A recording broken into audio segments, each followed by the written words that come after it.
먼저 오늘은 드라마의 한 장면 먼저 보실까요? 차 사고가 났다고 하는데 그래서 아무것도 전혀 기억이 안 나요.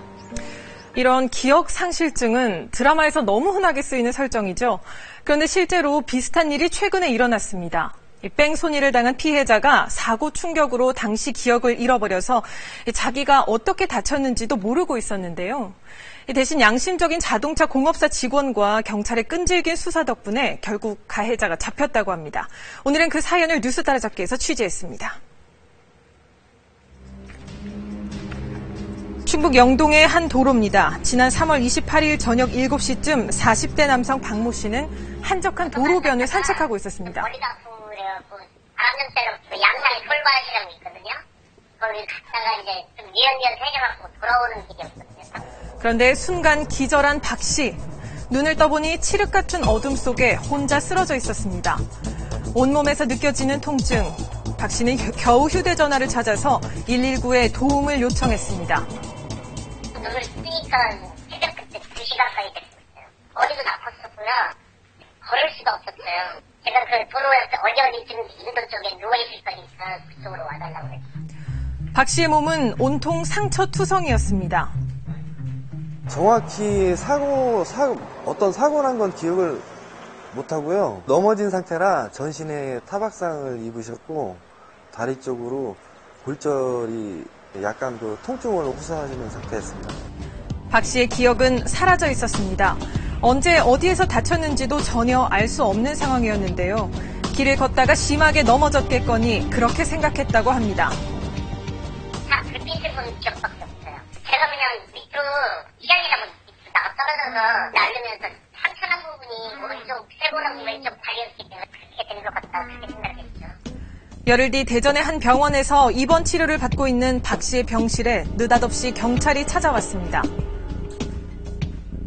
경찰이 사고라고 교통사고를 거라고 생각을 못하고 있었어요. 저는 아니라고 그랬어요. 기억이 없으니까.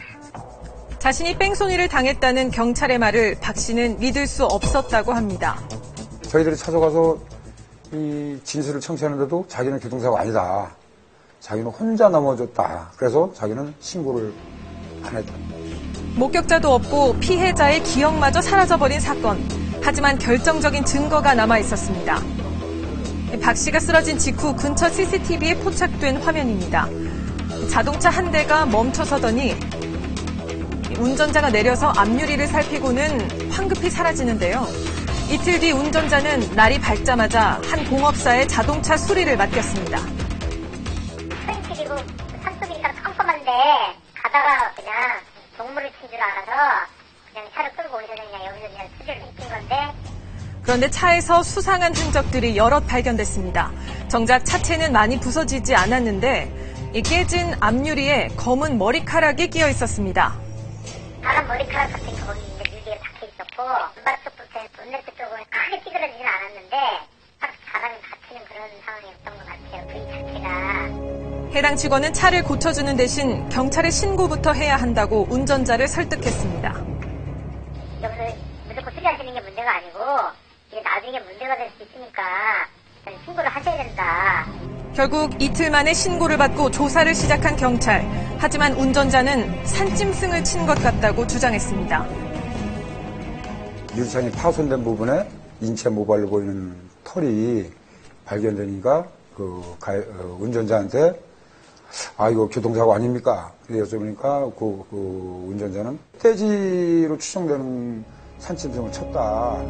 하지만 증거는 거짓말을 하지 않는 법. 국립과학수사연구원 감식 결과 사람의 머리카락으로 판명됐습니다. 무조건 산짐승이다. 자기는 사람을 친 사실이 없다. 이렇게 부인하다가 이제 감정 결과를 제시하니까 사람인지는 몰랐습니다. 경찰은 운전자가 사람을 친 사실을 알았으면서도 일부러 도망쳤다고 확신했습니다. 저희들이 그 일모 시간, 사고 추정 시간에 다시 똑같은 차종으로다가 시속 40km로다가 한번 달려봤습니다. 전방 40~50m까지는 충분히 가시거리가 나오는 야간 시간대였고요. 그렇게 뺑소니 가해자를 붙잡은 경찰. 하지만 정작 피해자는 찾지 못한 상황이었는데요. 근처 마을을 샅샅이 탐문해 최근 갑작스레 입원한 주민이 있다는 사실을 알아냅니다. 사고 장소로 추정되는 도로 주변 동네를 이제 일일이 탐문을 했습니다. 동네 어느 한 분이 그 사람 혼자 살고 있는데 병원에서 치료받고 있다더라. 경찰은 박 씨의 머리카락과 옷을 감식했고 사고 차량에 남아있던 모발의 DNA와 일치한다는 판정을 받았습니다. 하지만 아직도 운전자는 자신이 사람을 친 사실을 정말 몰랐다고 주장한다는데요. 세 가지를 질문합니다. 당시에 사람인지를 몰랐습니까? 몰랐습니다. 또 당시에 현장에서 고의로 충격하고 도주한 건 아닙니까? 아닙니다. 모두 거짓 반응으로라 나왔습니다. 경찰은 해당 운전자를 뺑소니 혐의로 불구속 입건했습니다. 시속이 40km를 추정한답니다. 그렇게 빠른 속도는 아닌데 전면 유리를 충격이 이렇게 파손이 됐는데 과연 그 정도면 운전자가 몰랐을까? 기억상실로 하마터면 사고를 당한 사실도 모른 채 억울하게 고생해야 했을 피해자.